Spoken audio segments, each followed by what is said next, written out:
there, welcome to my channel. I'm Christy. If you are new, I am in Northern Alberta, Canada, growing zone 2B, and I have a homestead slash flower farm slash market garden. So I do things a little bit differently. Primarily, I do regenerative egg practices, and I offer my produce that I'm growing here on the farm, which also includes farm fresh eggs, sourdough products. I do all that kind of stuff in the form of local delivery. So every week we designate a day to deliver to our local community, and we usually do really well. Lots of times we usually sell out. So it's been going well.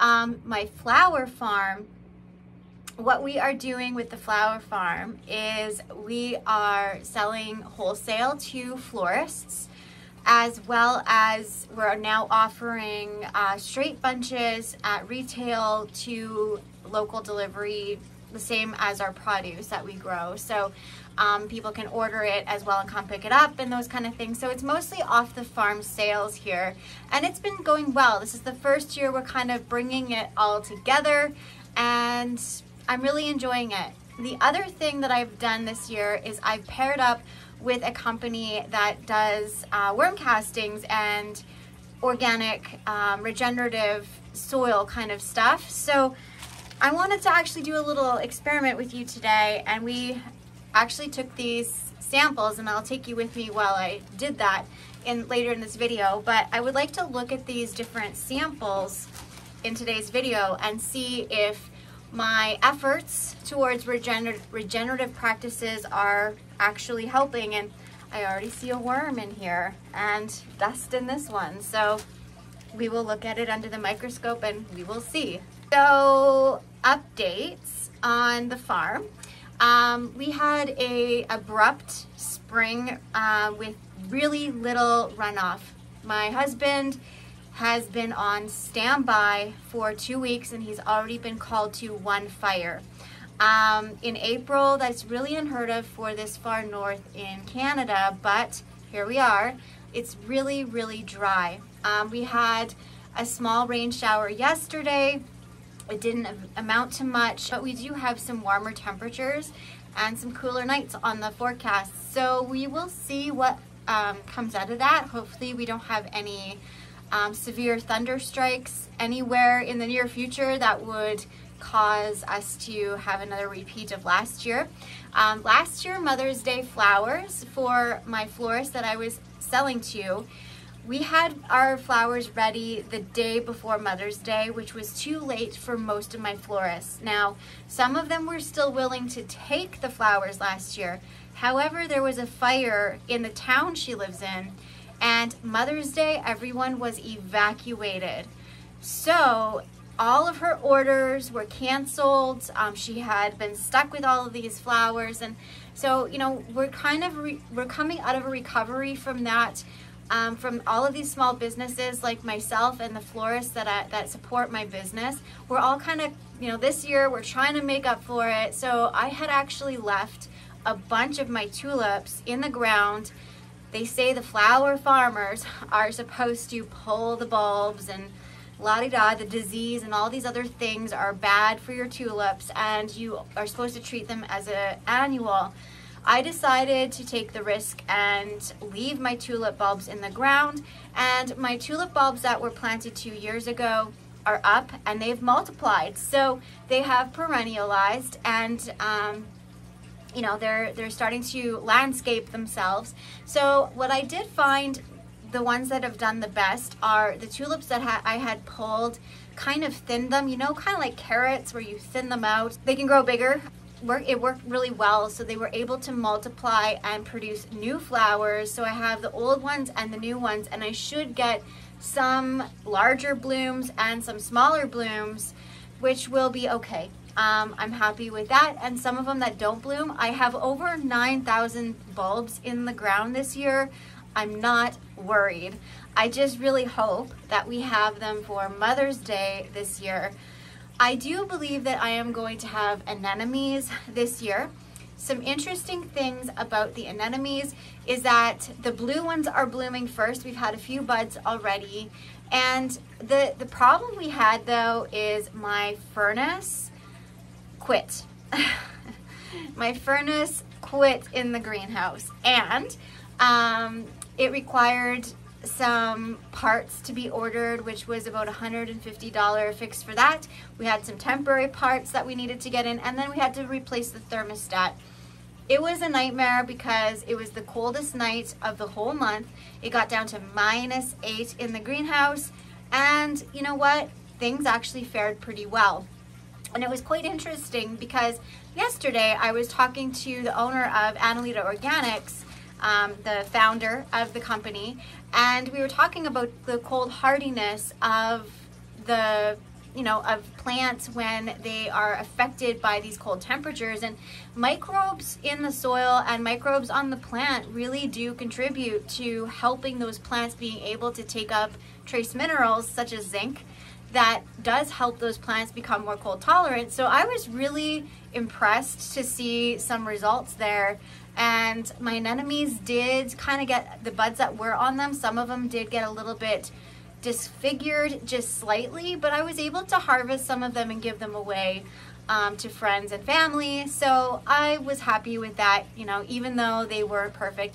And I do believe that we're going to have a big flush of them coming soon, as you'll see in these clips that there's definitely some buds there. So anyway, I've definitely gotten behind on my seed starting schedule.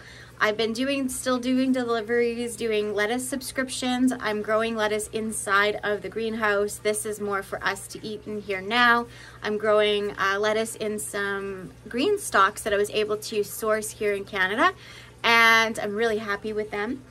And I was able to grow the lettuce in organic soil that I was able to get from Annalita Organics, and I'm really excited because I think I found the right formula for container gardening that's been working really well for us and has been producing quickly for my subscription, so I'm able to quickly turn around and sell them. So I'm really excited to kind of experiment with that, and hopefully I'll be able to share those ratios and that magic recipe that I've come up with that type of soil.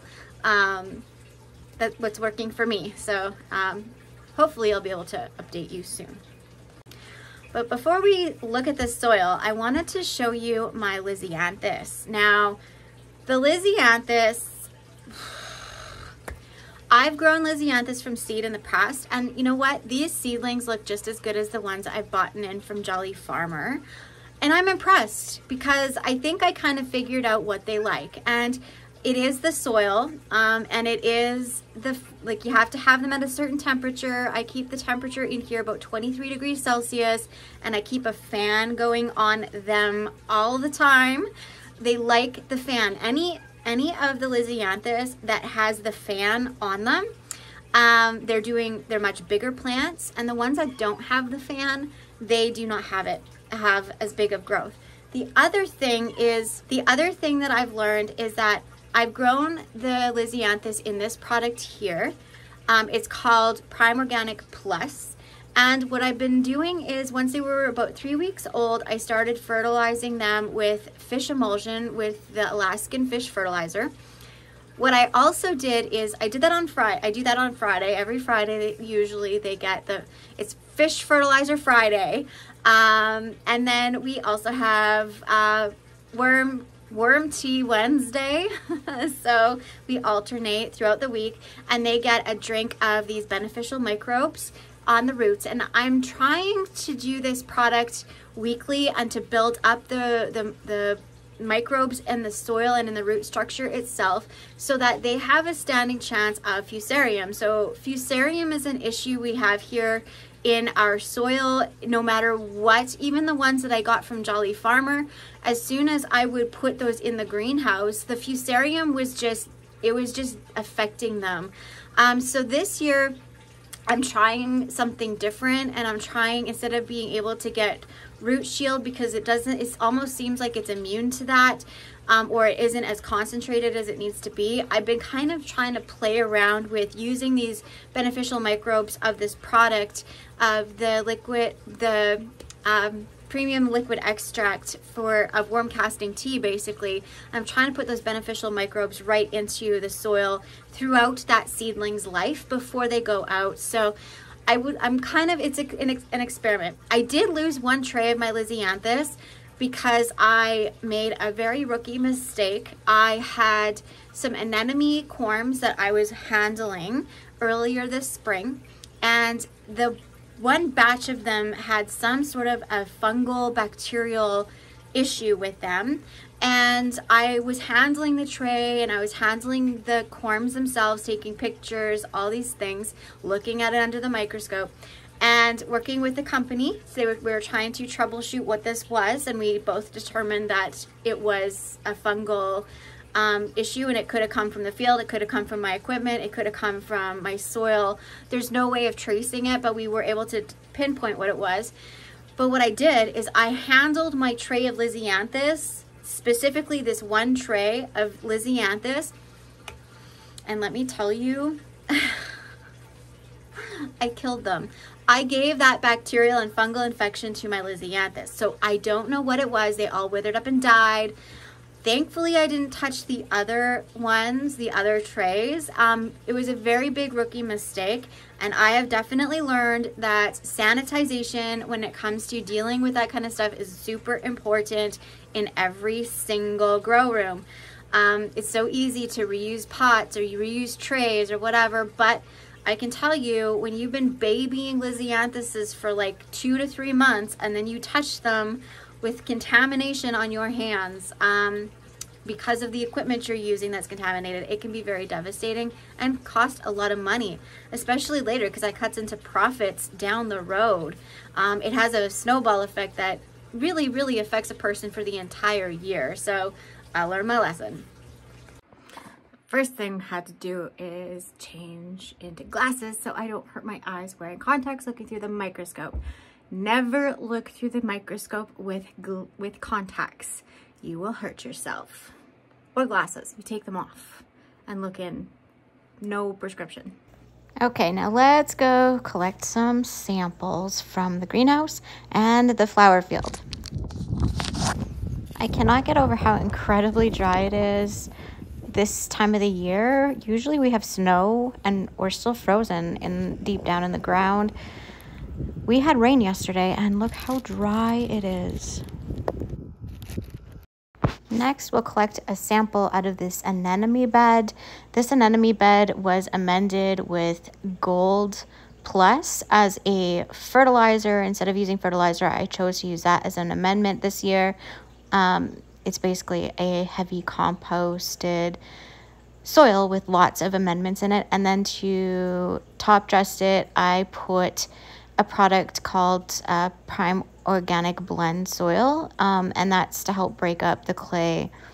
As you can see, there is lots of buds in here. So we've had a really good recovery after that -8, and they're starting to push buds. So very happy. I haven't watered in 3 days, so we'll see what it looks like. There was a dandelion here, so I decided I'm going to cut this dandelion root out. It goes way deep, and it's actually quite loose, quite a ways down now. This used to be compacted clay, and as you can see, I can reach way down deep. So that's pretty good. I think this will do. Okay, the first thing I want to do is take a look in these soils in closer range so we can discern which one has better life in it.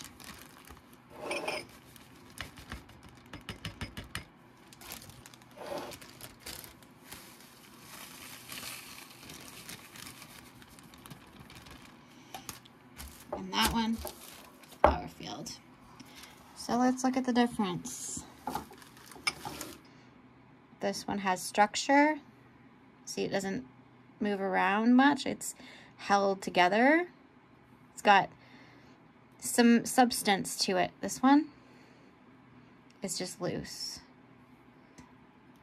Really loose, really fluffy. One has moisture, bone dry. And we dug deep for this one. So I have not watered in the greenhouse for 3 days, and it's still holding some nice moisture. This one, we had rain yesterday. Okay, let's take a look what it looks like under the microscope. Since we only need a small amount, I just took some out of the bag and put it in the bowl so I don't have to go get another container and then just put the soil back in. So we'll do the same thing with this one here. And I'm no professional at doing this. I have no idea what I'm doing. I'm just winging it and learning. I'm learning through observation and asking lots of questions to people who know, smarter people than me. That's basically what I'm doing. And I'm just gonna reach in and grab just a pinch so we can see what it looks like. And there we go. There's a leaf in there, and this one, yeah, there's structure in this one for sure, and this one is just bone dry. Big difference. Considering we just had rain yesterday, this is very disappointing for my garden. And so this is filtered distilled water, or like it has no chlorine in it. And I'm gonna go like that. And I'm gonna mix it gently. Usually you would turn it in like a container like this, but all of my containers are dirty right now. So I'm just gonna gently mix it.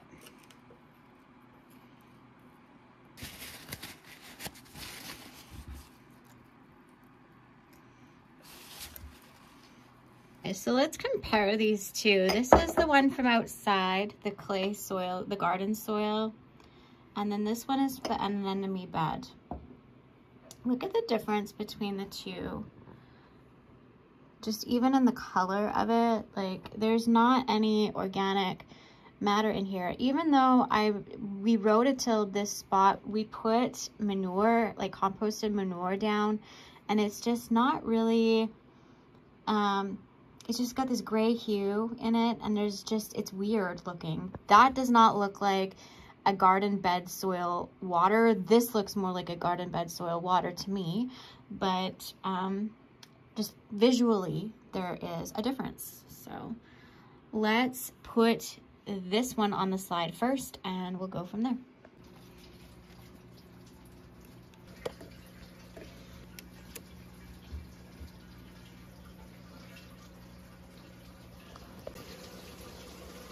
You see all the little microbes?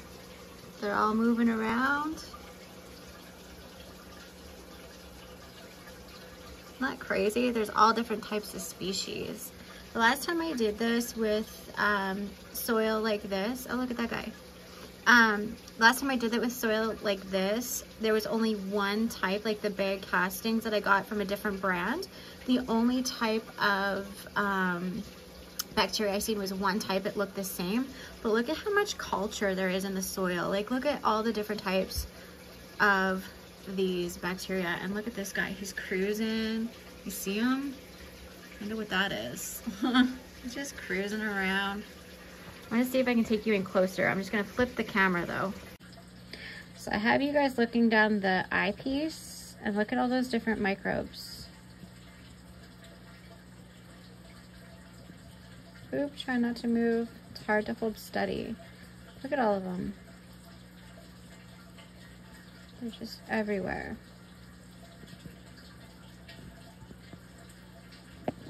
Oops, sorry. I will figure this out.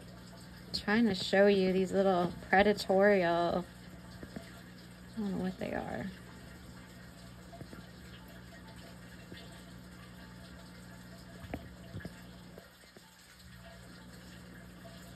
There's different aggregates.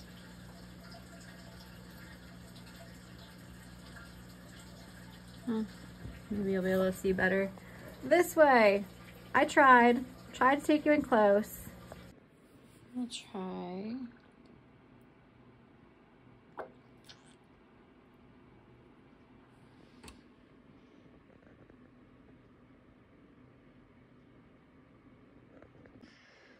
Alrighty, so this is the garden soil. There is microbes, but they're one type.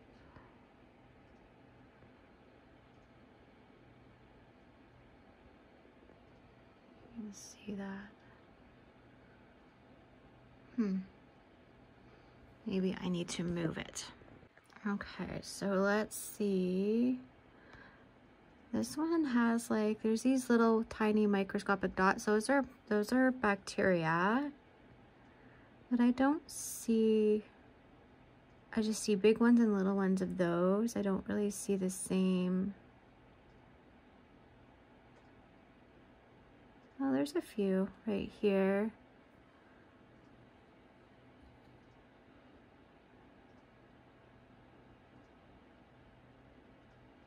It's definitely different.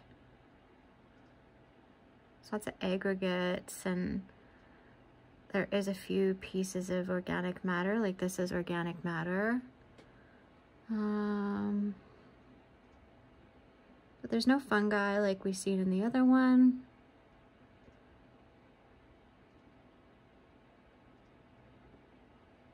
There's microbes. It's not completely depleted, so that's good. Well, I think it's easy to conclude that there is more life in the soil from the amended beds than there are from my outdoor field beds. So I think I definitely have to do a little bit more work. So I do have some work cut out for me to get my beds in more of an organic state. Maybe a little less disturbing the surface and a little bit more putting beneficial microbes in the soil. Because there has been new studies released the last 2 years about lots of research that they've learned the plant's resiliency to pest pressure and disease really can be influenced by how they are interacting with the microbes in the soil. They're consuming those bacteria and able to produce a sugar or a food for the microbes, and there's an exchange that goes on between the plant roots and the soil life. So I definitely am seeing an improvement in my greenhouse, and I'm happy with the way that this regenerative journey is going so far, and I'm just gonna have to keep picking away at my field grown spots so that they start to get a little bit more diverse as well. So anyways, thanks for hanging out with me. I'm gonna go get back to work. I have a ton of things to do, and I will try to update you more regularly. I have not been doing good at that job, and I am definitely going to try to. But for now, we'll see you next time. Bye for now.